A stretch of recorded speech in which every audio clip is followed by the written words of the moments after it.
everyone. Thanks for joining us on the Before I Go podcast. And I am so blessed to have this incredible human being, Wonder Woman, in front of me, Sharon Rech.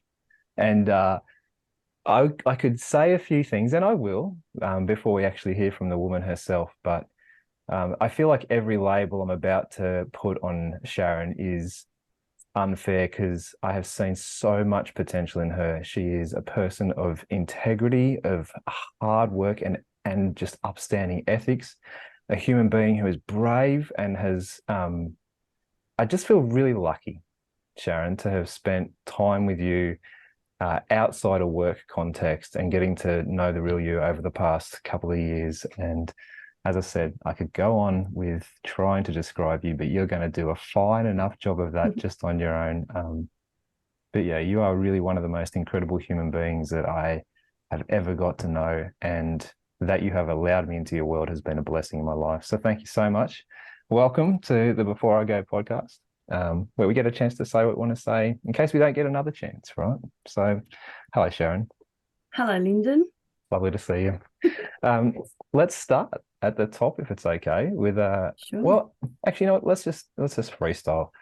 What are you hoping to kind of get out of the next hour or so together? What sort of things would you like to share, and who do you want to share them for? Oh, wow, what a question. I think in terms of what I want to get out of this session, I know whenever I sit down with you, what I want to get out of it, there's that, and there's always so much more. So I don't have a pre-planned view on what I want to get out of it.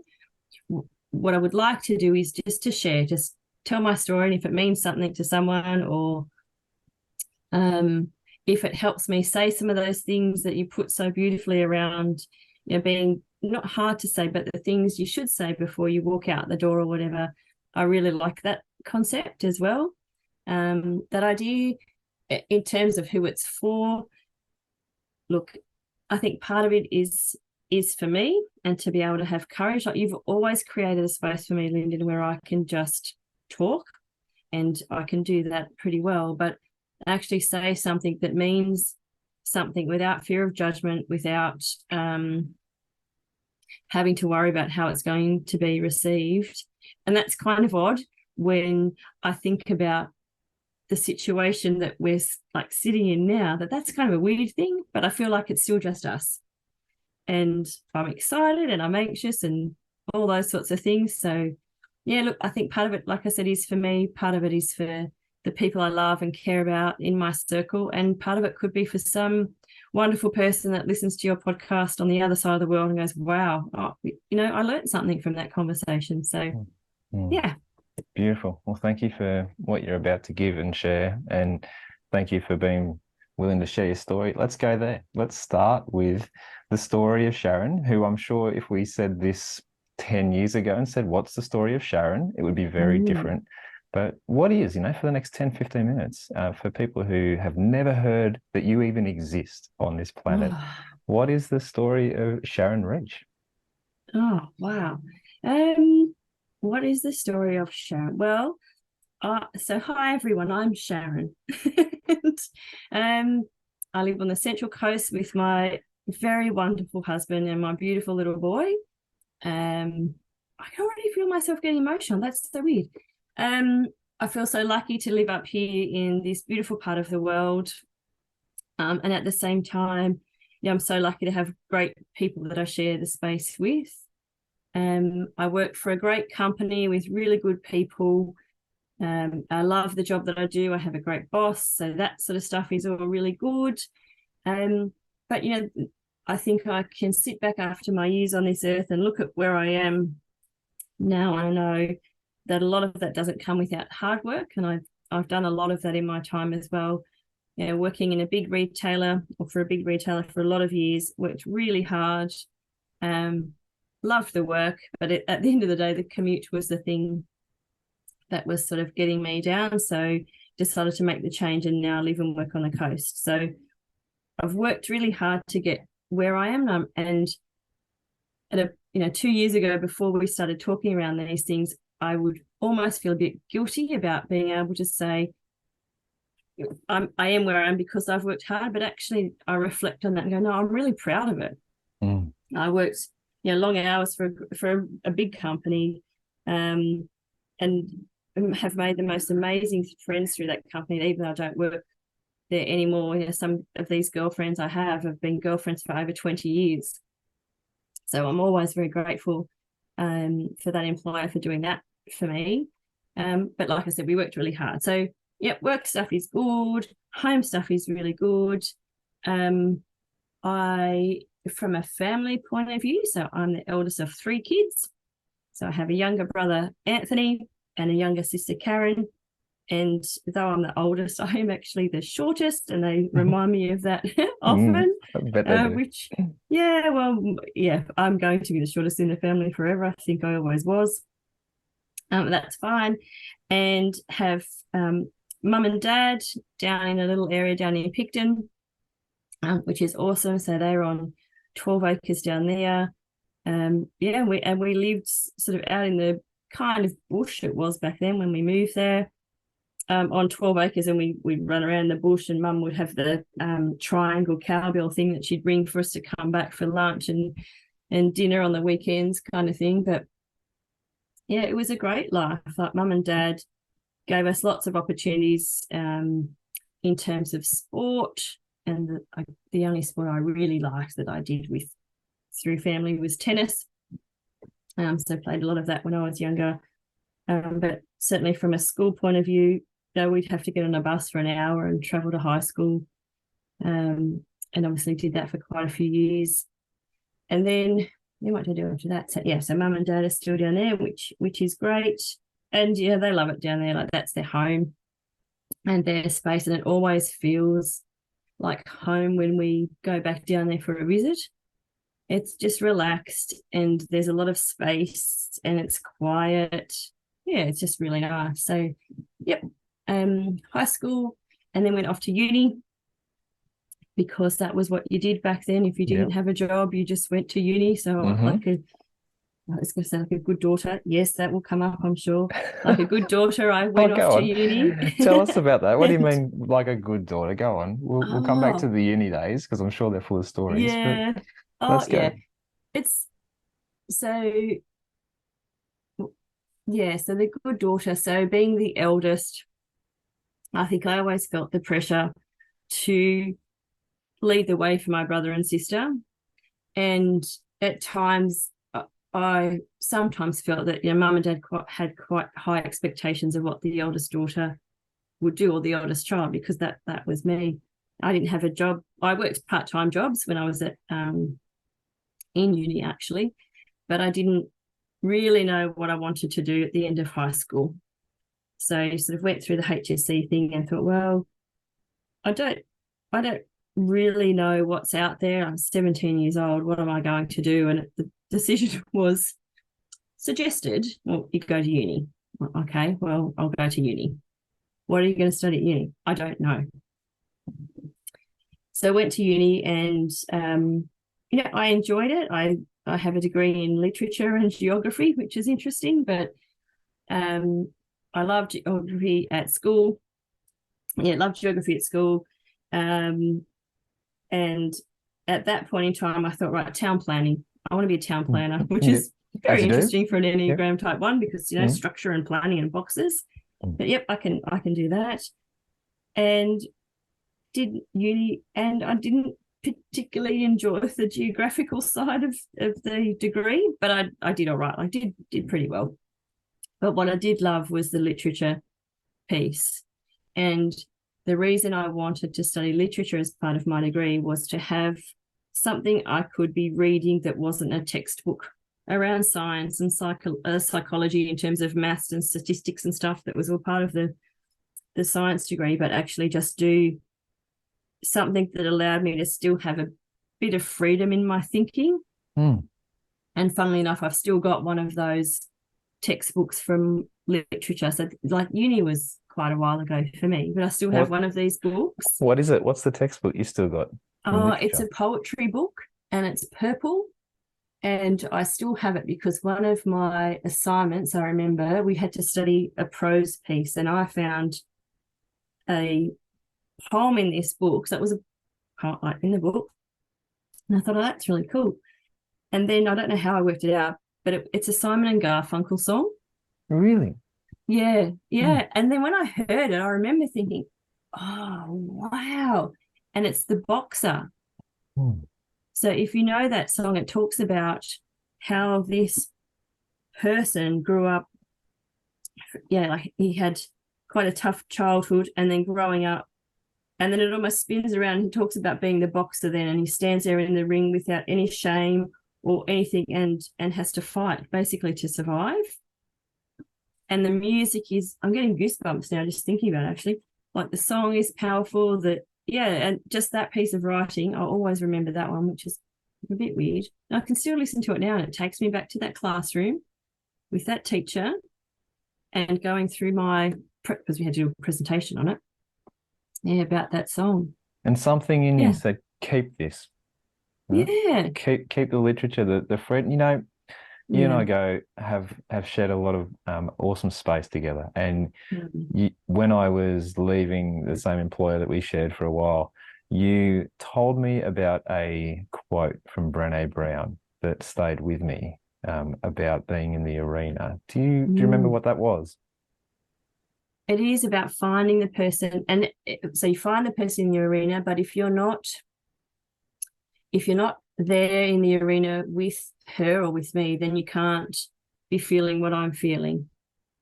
Like, unless you've stood next to me in that arena, don't tell me how to feel or think, because you've not gone through what I'm going through. I think that was it. Something like that.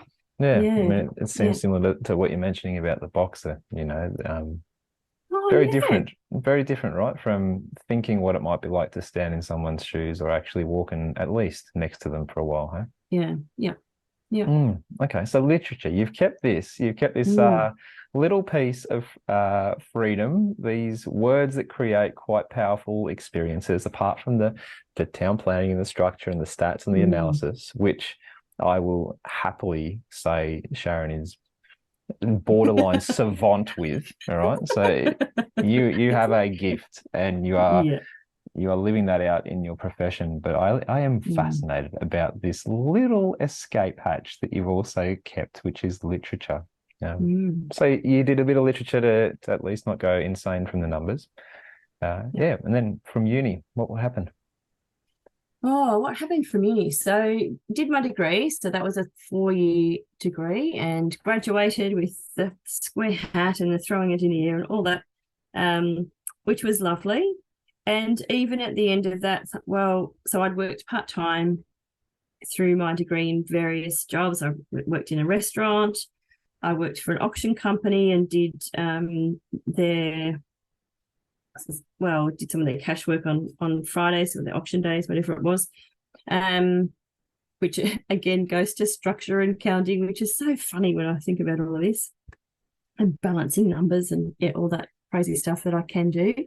And then so when I graduated, what I found was friends that did different degrees, but you cross over in certain subjects, that they actually had lots of trouble finding jobs, and it took some of them a good 6 months to find something. And I feel like I was very fortunate that the auction place I worked for offered me a full-time job before I'd even finished uni.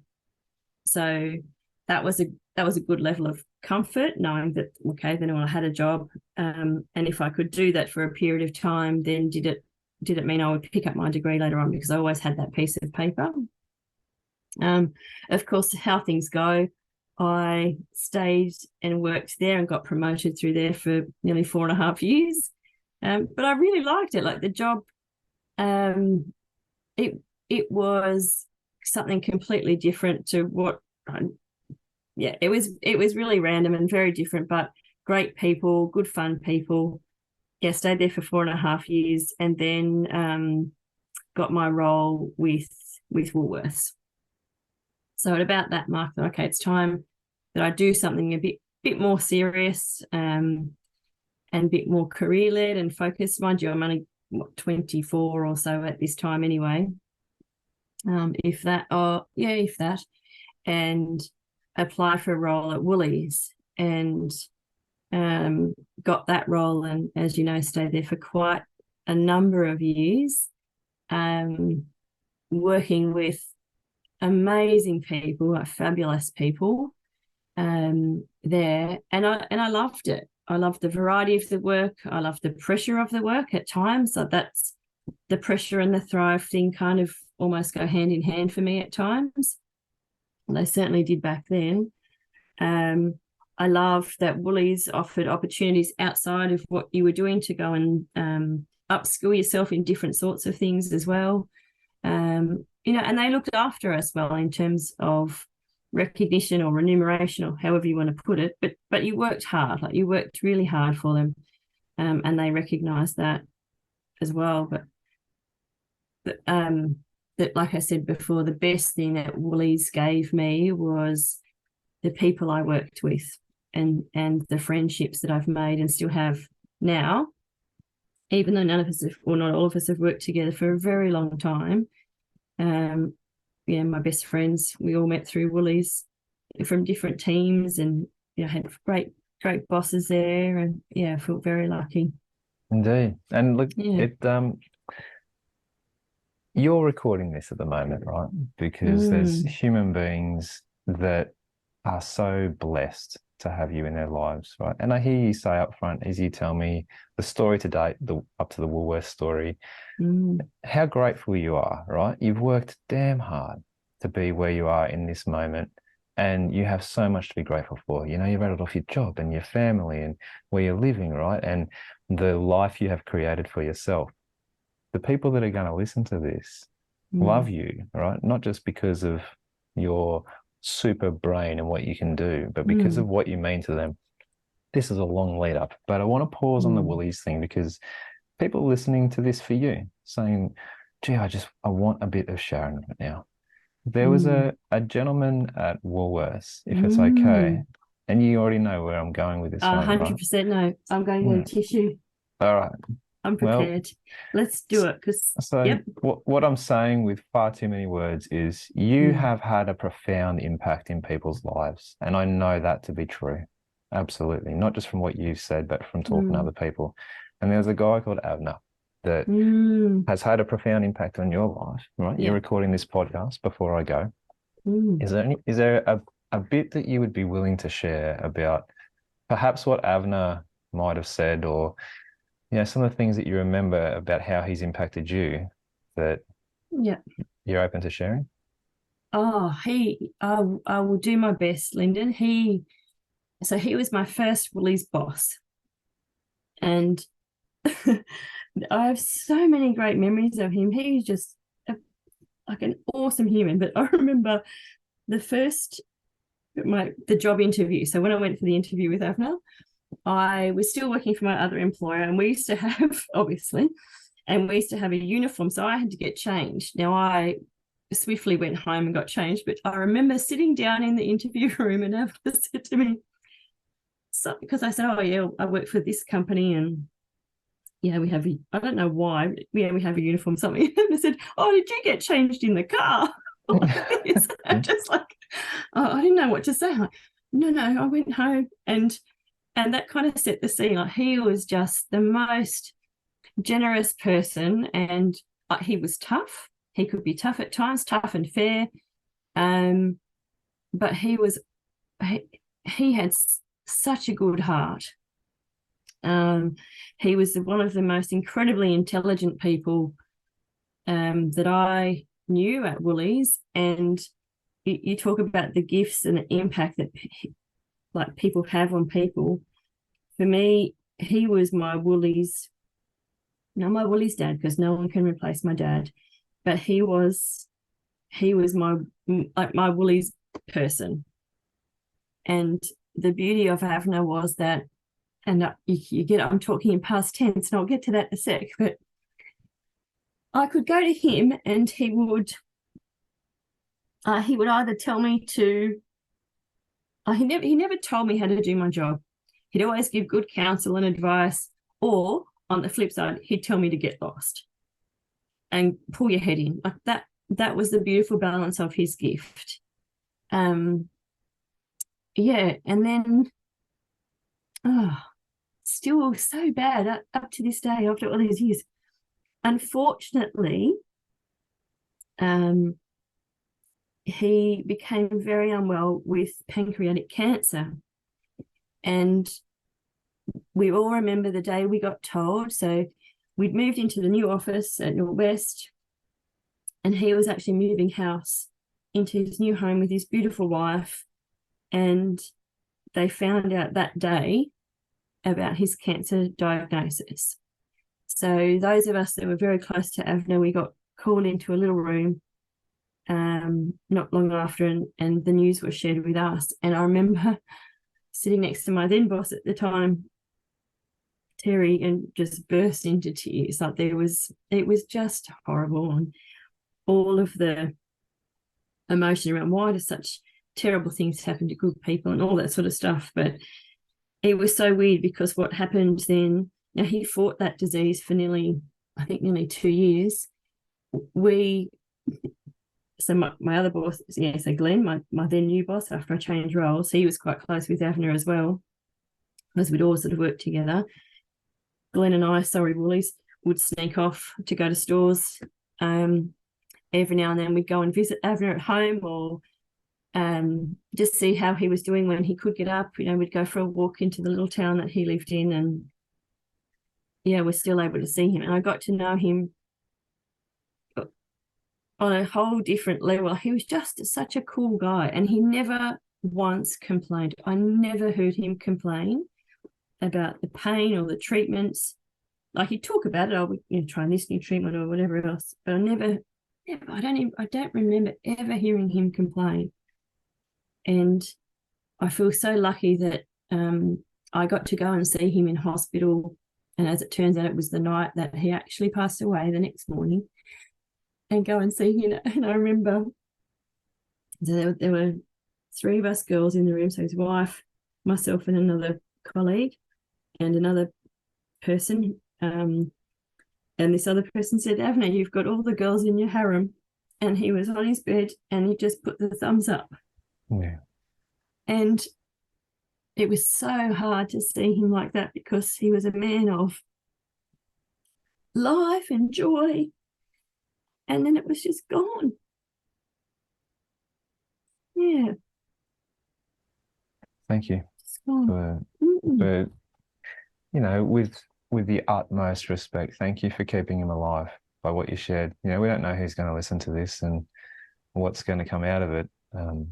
I am always listening when you speak deeply, because you are so giving, Sharon, of compliments and affection, and just like Avner, right? You have an ability to tell someone to get over themselves with so much integrity and love behind it. And you do the same thing to yourself. So when you describe Avner as an incredibly bright mind and an incredibly bright heart that sucks to have lost, you are also, as far as I can tell, living that sort of way for yourself. You are, in my experience, just like that, so bright of the mind. If you had nothing else, right, your brain would be enough to see you through your whole life very successfully. Yet you have this heart that is full of integrity, and it's amazing. So thank you for sharing that. And I ask because I know it's so easy for you to be there for others, right? You have this gift of servitude towards other human beings. What do you hope will be said of you, right? You can so beautifully describe Avner. I love that he was in your life. What do you hope will be said of you, right? When people are reflecting on what Sharon meant to them. Wow. I would hope that people would say she was fun. Yeah. And it's so funny, because my husband and son and I, we talk about our superhero names, and we've had this conversation. And so, my husband and little one, they have superhero names that are related to farts. Of course they do. Well, come on, share them. It's so my little so inappropriate. I can always put an explicit warning on the podcast if we have to. Come on. Oh, here we go. If it's not rude, it's fart face and stink boy. Okay. So the one is stink boy. I think that's right. Yeah, fart face and stink boy. And our dog, because she likes following around for food everywhere, she's the black shadow. The black shadow. Black shadow. Right. And they're like, what's mummy's superpower name? And my little boy says, well, she likes to tidy. So my superhero name is the Tidinator. The Tidinator. There you go. And you shall henceforth be known as the Tidinator. I am the Tidinator. So I will you got a come song and too? clean up your stuff. Watch out. See, there you go. That's why you work so well. So I don't know. So Sharon was fun and she was tidy.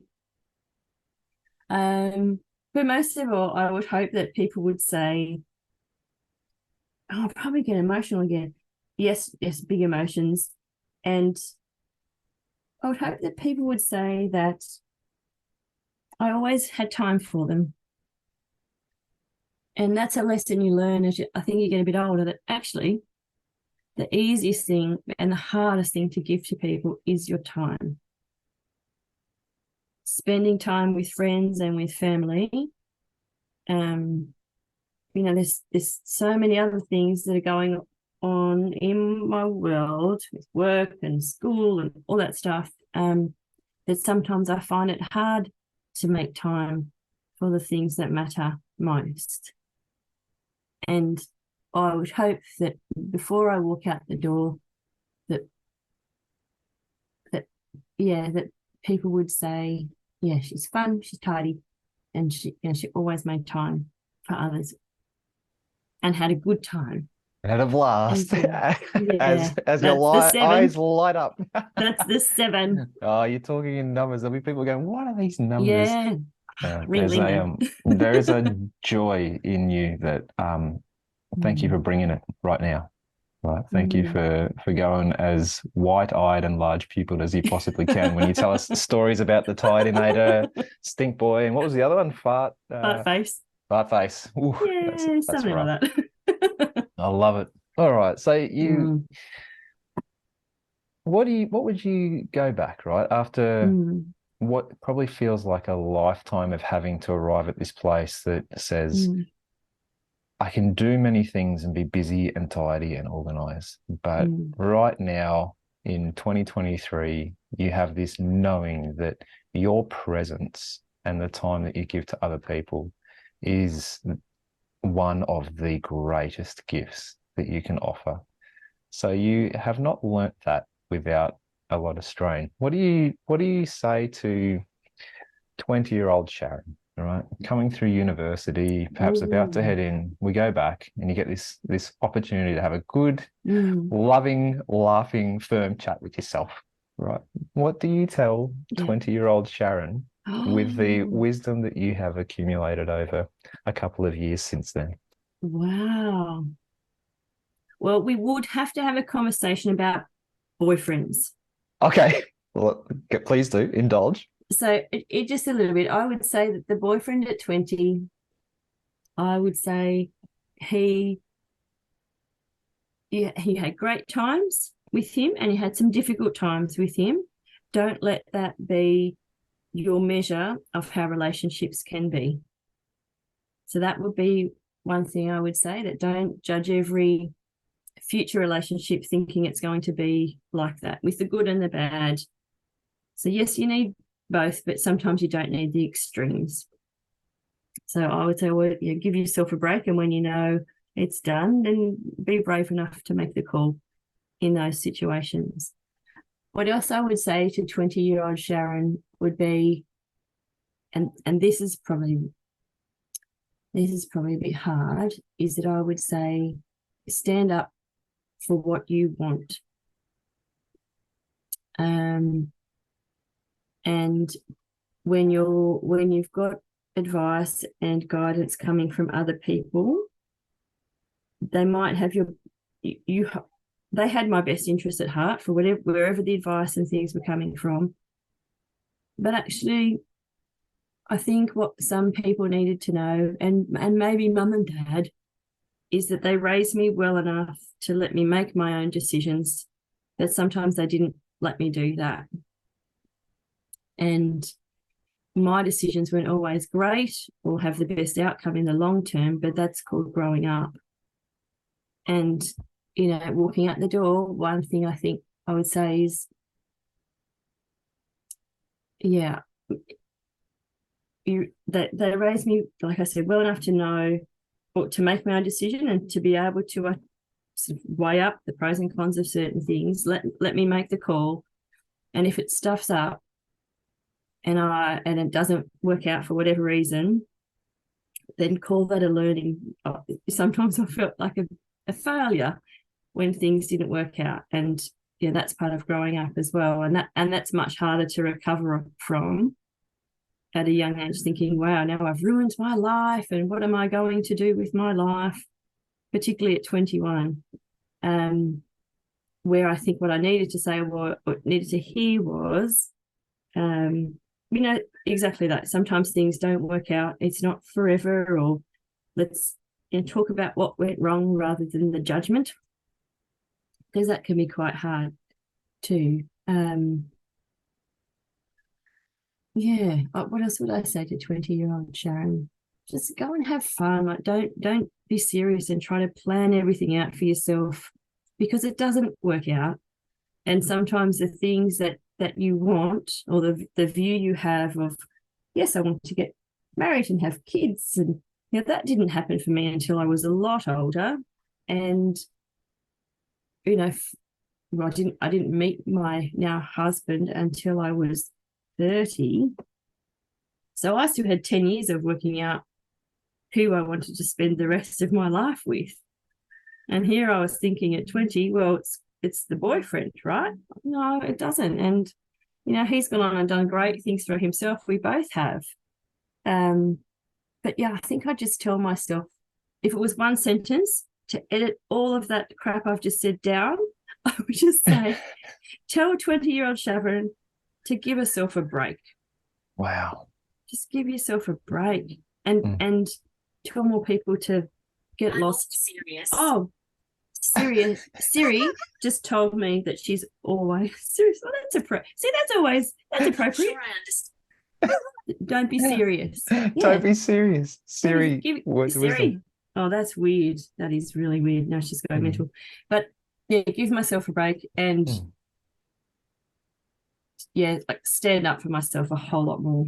Tell people to go away when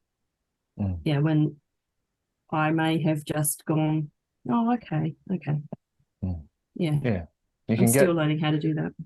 We all are, right? Because we can get pretty far in life by complying and following the rules and sacrificing our own wants and needs in the name of collective progress, right? It's actually a noble thing to do until it starts to take a little bit more. So I honor that, right? And this is the thing that I'll at least speak into, which is when you talk about being proud of where you're up to and doing this today for yourself, right? And standing up for yourself.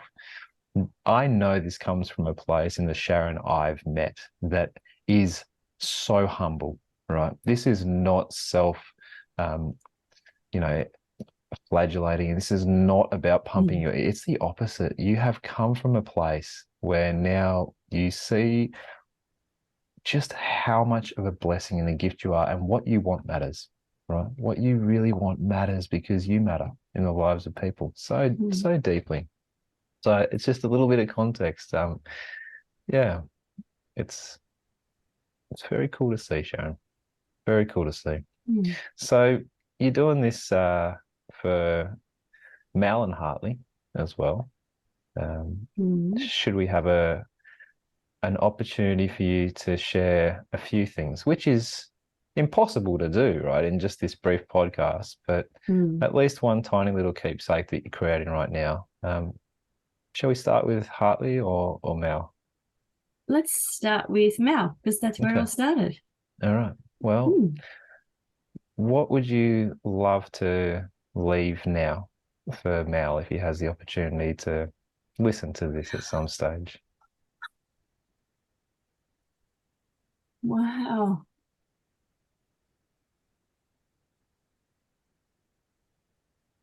would. It's so funny. Like, so we tell each other we love each other every day. Every day when he goes to work and when we get home, every day, I love you. I love you.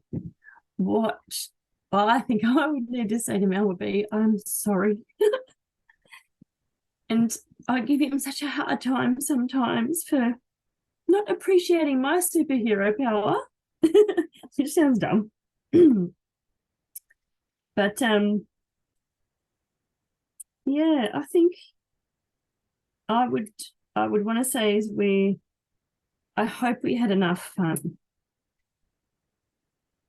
because I can get caught up in the bills and the work and all the stuff and just very easily sometimes lose that spark.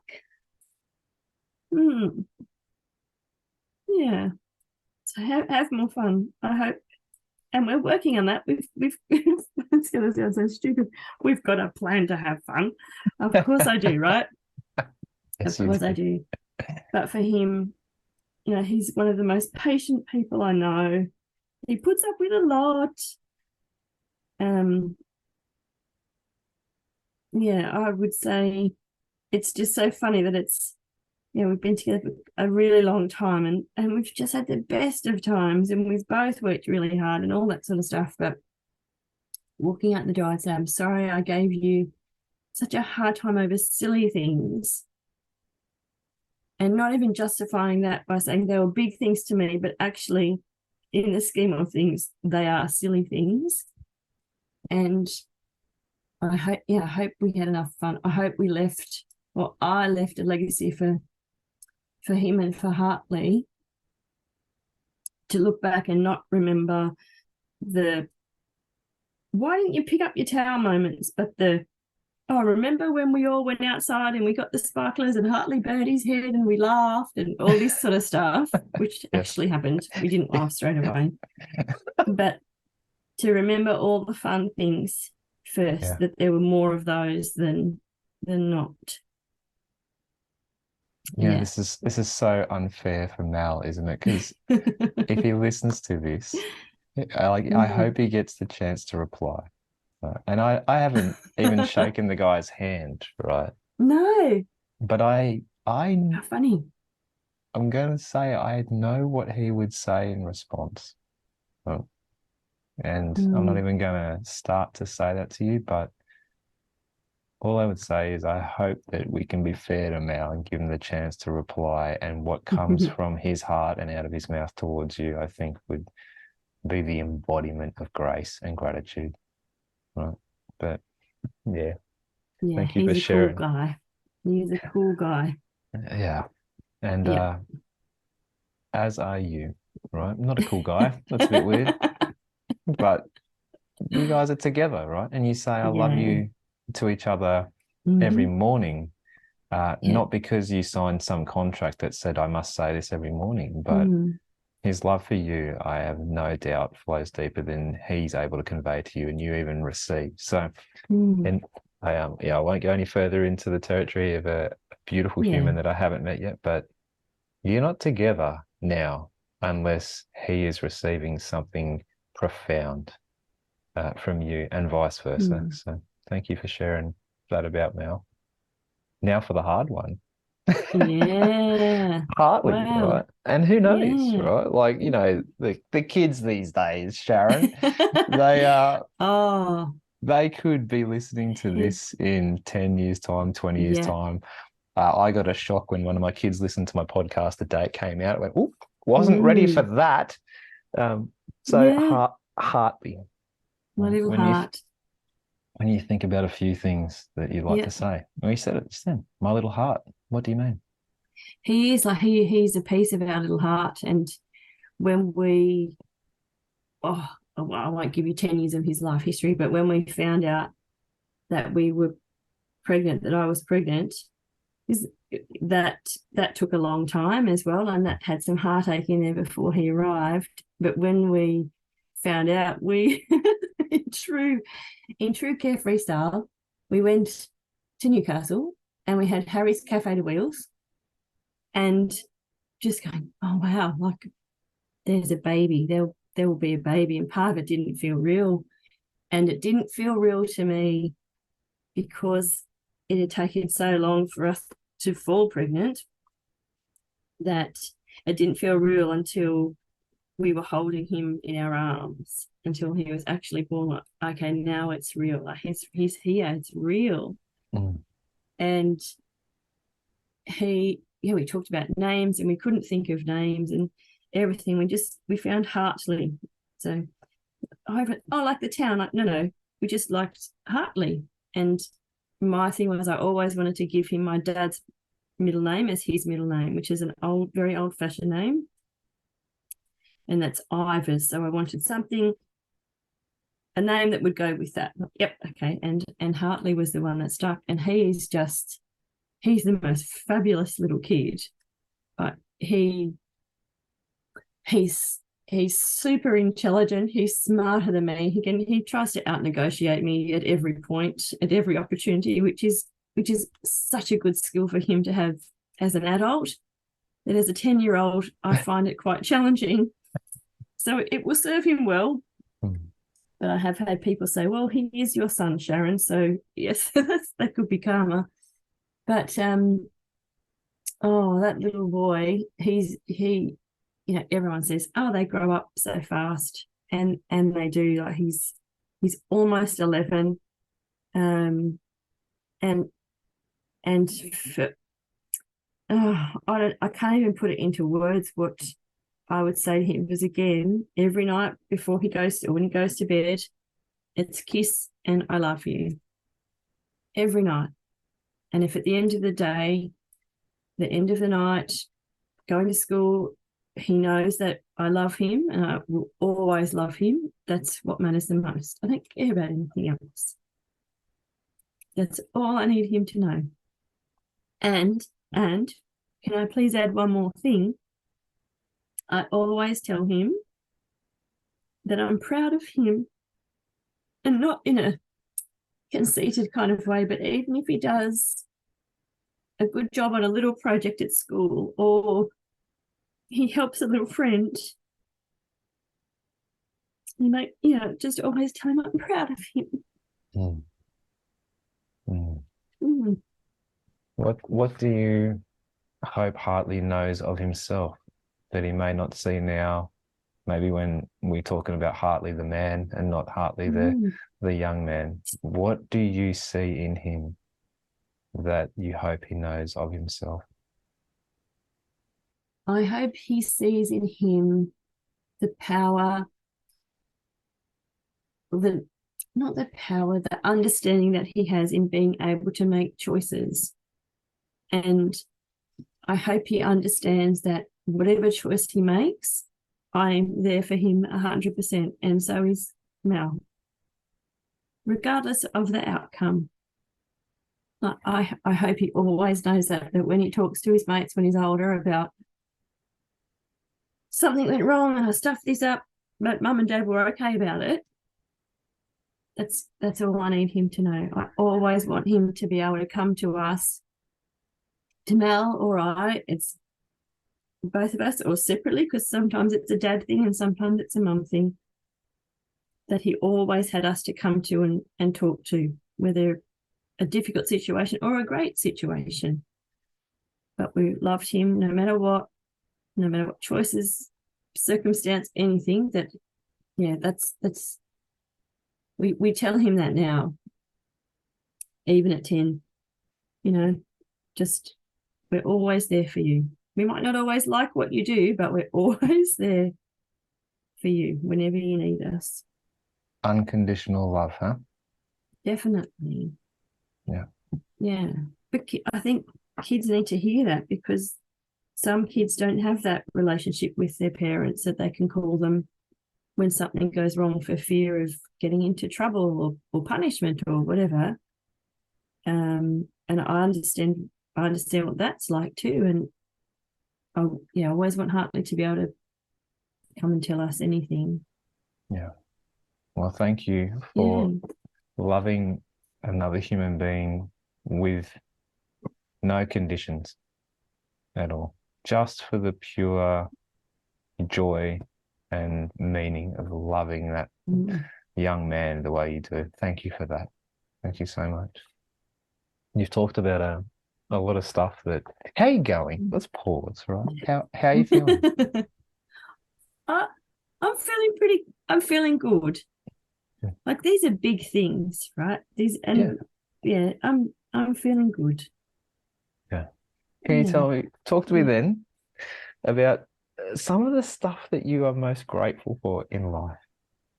You know, you already talked about a few humans, but when you really plug in and you get outside the things that you should say you're grateful for up in the head, and you listen to your heart, what are some? They could be simple things. They could be just tiny moments, right? They don't have to be big things.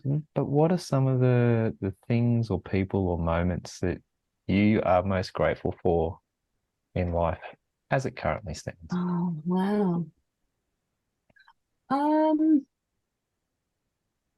So I'm not a person that says I've done well. I'm not grandstanding myself, but actually, what am I grateful for?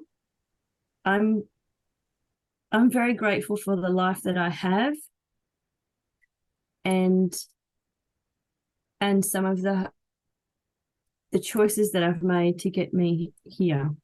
Heck yeah. I'm gonna Lego building that a little bit more. I'm gonna add a couple more bricks to the castle, and I'm gonna say grateful for the life that you have created. Yes.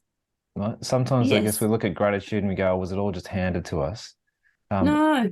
Sometimes the things we are most grateful for are the ones that we laughed into and cried into and bled and all of those sorts of things, right? You have given so much, and now you are grateful for what you have received in return because of how much you created, because of what you've done, for your relentless power to go from good to great, right? To great to better, and just always able to build and create an amazing life. So I honor it. I honor what you're saying. You're grateful for the life you have, and you have created it. Yeah.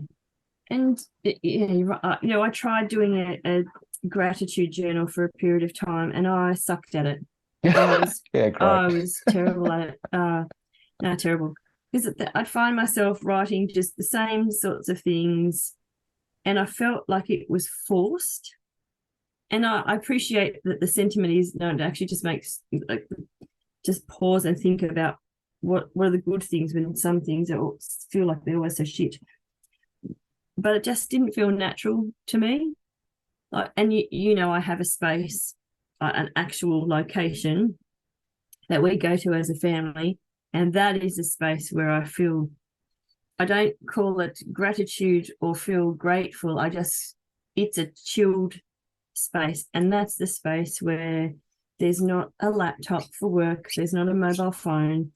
It's just up there in our little space, chilling out with family, with amazing friends that come up there, and we can share that space with them, which is just awesome.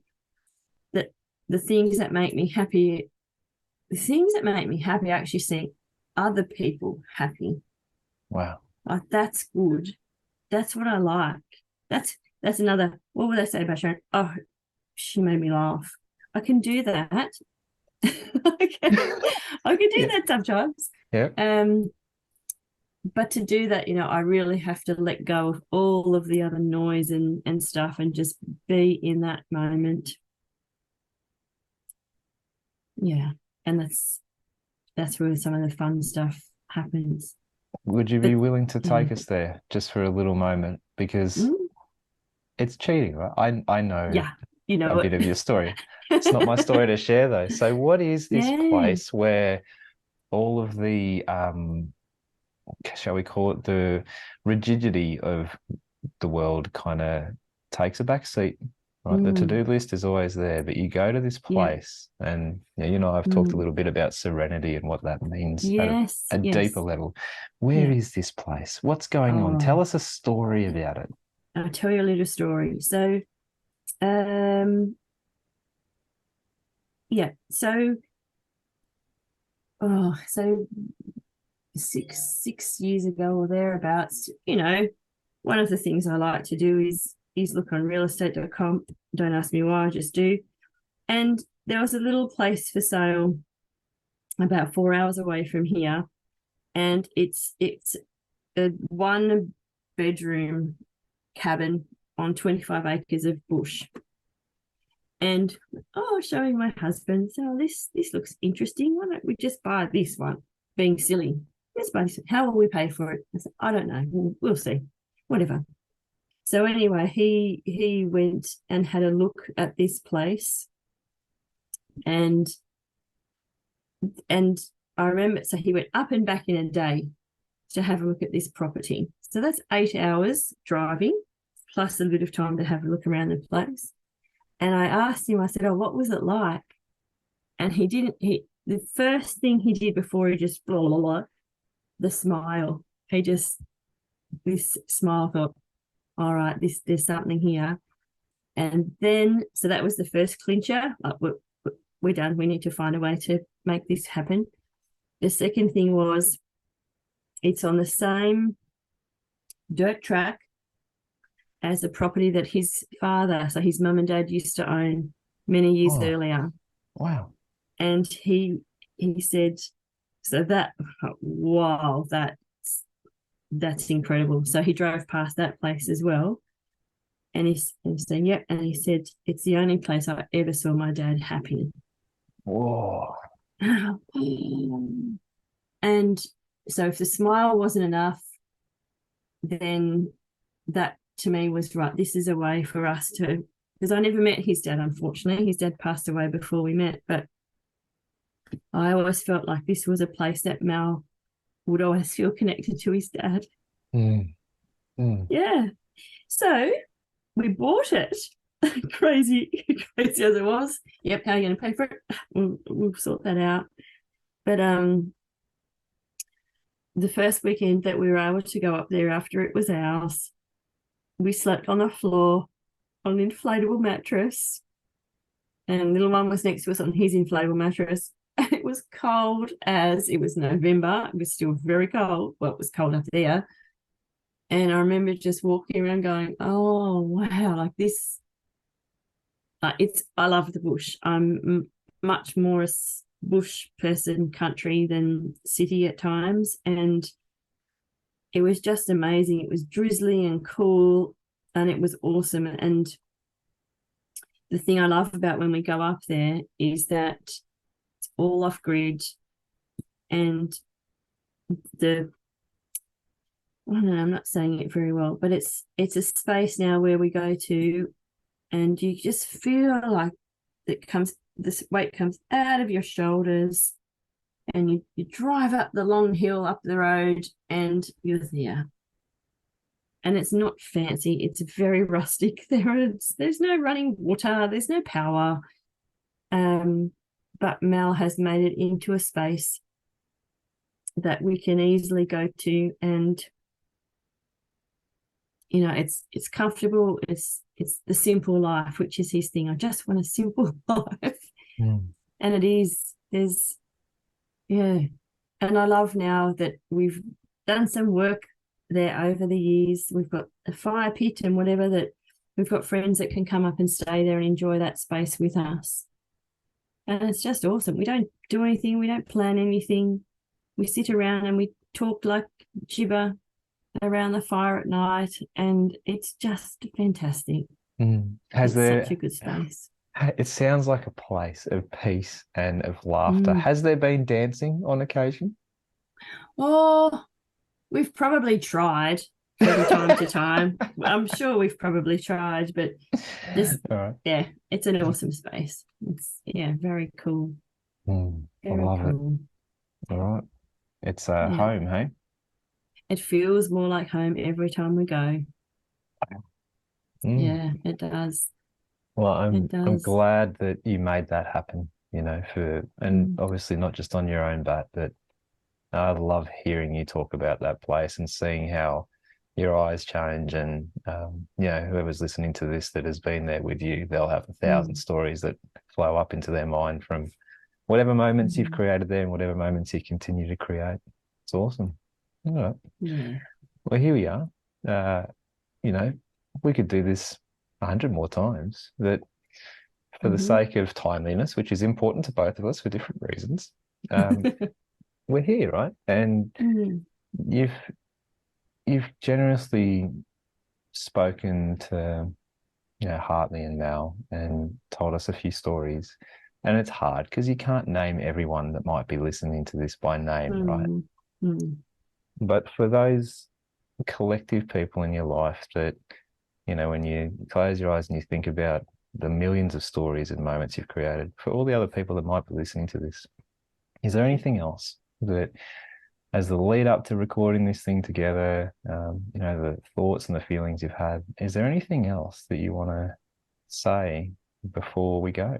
Anything you want to share? Stuff that you have learnt that you want to give away? Wow.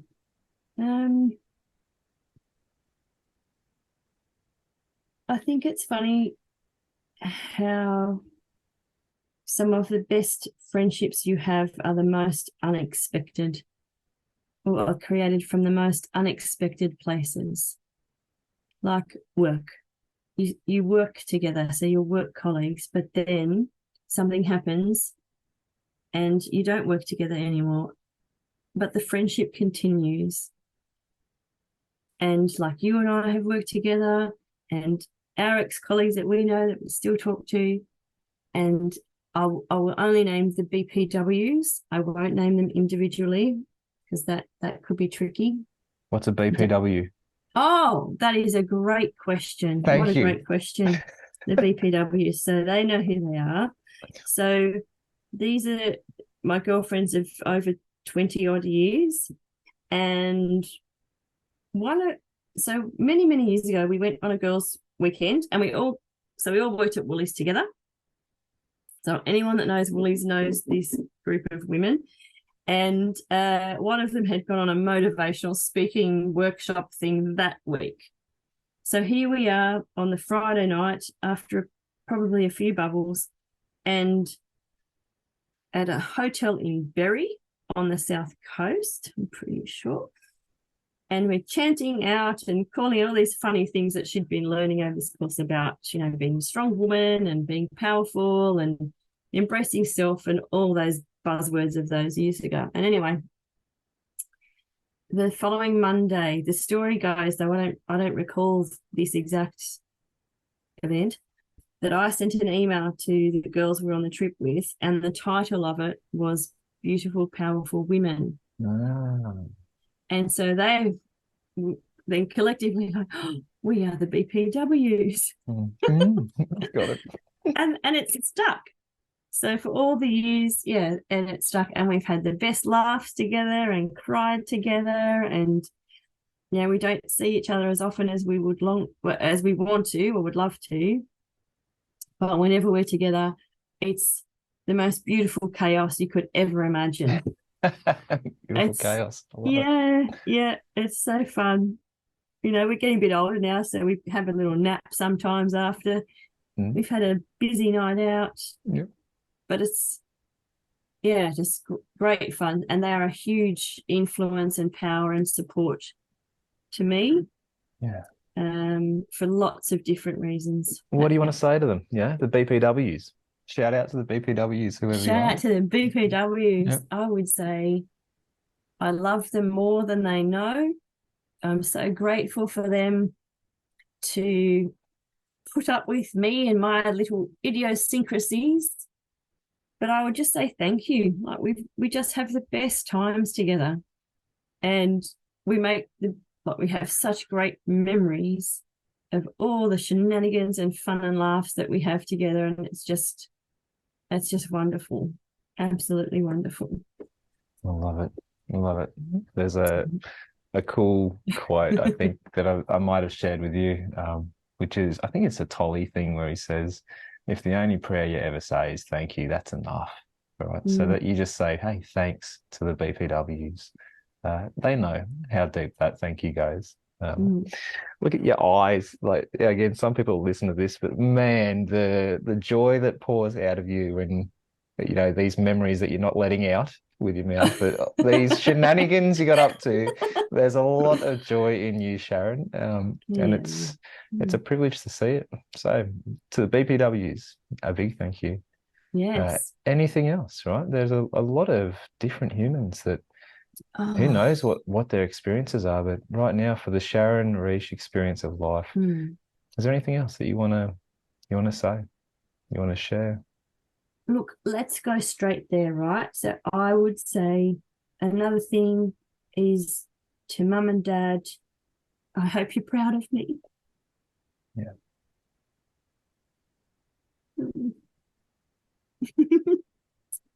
Yeah, I hope you're proud of me. Got it. All right. And I just had a moment, sorry. And not for stuff or things, but just for me. Yeah, I hope you're proud of me. Loved for who you are. Yeah.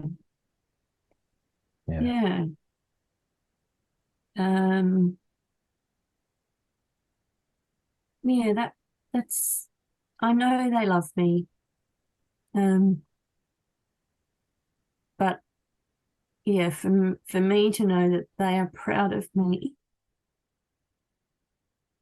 that would be cool. Yeah. Are you proud of you, Sharon?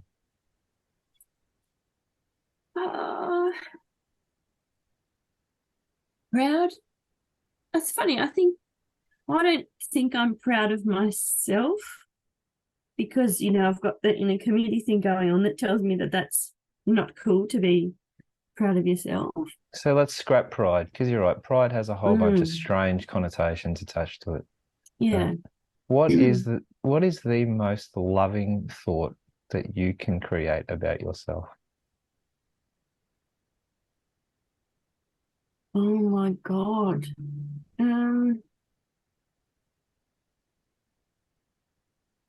It's funny. I was thinking about this when, we were talking about doing this, and for me to say to myself, I was good enough.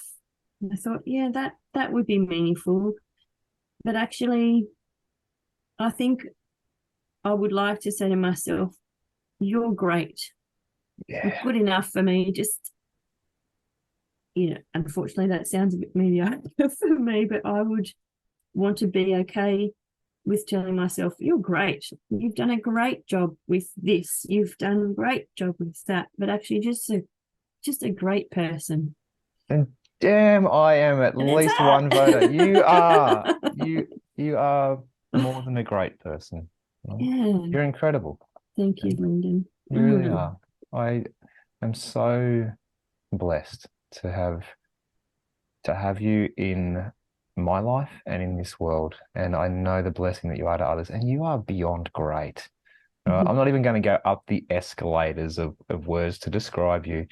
Just know that so many people think the world of you, the entire world. It's yeah, I'm sure they'll come and give you a chat or a message with whatever you decide to let out of the last couple of hours or whatever it's been together. But yeah, I love that about you. I love that the most loving thought you can think about you is you are great. Yeah, it's true. It's true. Takes a long time to accept it sometimes, or to be okay with saying it, which is kind of strange. But you've helped me get there, Lynden, so thank you. I've just been lucky enough to stand beside you and watch you do it. So I'm a witness to it. All right, here we are. Cool. A few laughs, a few fart namings. I am curious about the Hartley Sparkler on fire kind of story. That might have to come another time. Yes. But yeah. Thank you. Thank you. You mentioned up front, you're nervous, you're excited, you're doing this for a bunch of different people, you're doing it for yourself.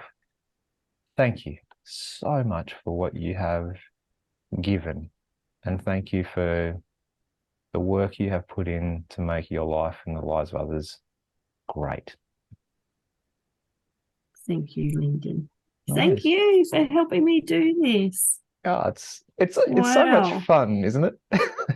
It's, yeah, in a funny way, sure. Yeah. Yeah, sure. No, you don't have to agree with me. This is hard, right? It's hard It to is say what we want to hard. say, Yeah. right? What we really want to say, because Mm. then we get emotional, right? And because you care, Yeah. right? And the people that Yeah. are lucky enough to hear this and see this will so richly be blessed by the care and your realness and your authenticity. You know, much, much deeper than anything. So thanks.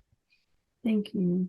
No, was there any? I know you prep. Was there anything you've written down? Was there anything like I must say this on the podcast? No, because I felt that if I wrote answers to it, which is very my style, as you know, that then I'd be concerned about, oh, I didn't say that. Exactly what you said. I didn't say that. Like, Yeah. You've asked all the big questions. We've gone to all of those places that are not comfortable or easy. And it does make you stop and think about what really matters. What was our thing? We make time. We don't make time for the things that matters most. Yeah. There's my walk out the door. Make time for things that matter most. I love it. And on that note, That's the door closing. the door closes and you sign off. Cool. You're amazing. Thank you, Lynden. Thanks so much for listening and sharing this space with me. I really, really hope this has served you well and it continues to do so for years to come. I love helping others, so if you would like to experience the power of creating together, please reach out to me. I'm here to help. And if you want to be on the podcast and leave a legacy, check out the contact details on my website, lyndenrochford.com, or you can find me on Facebook. I'd love to hear your story before I go. Wishing you so much love from the inside out. I'll see you soon.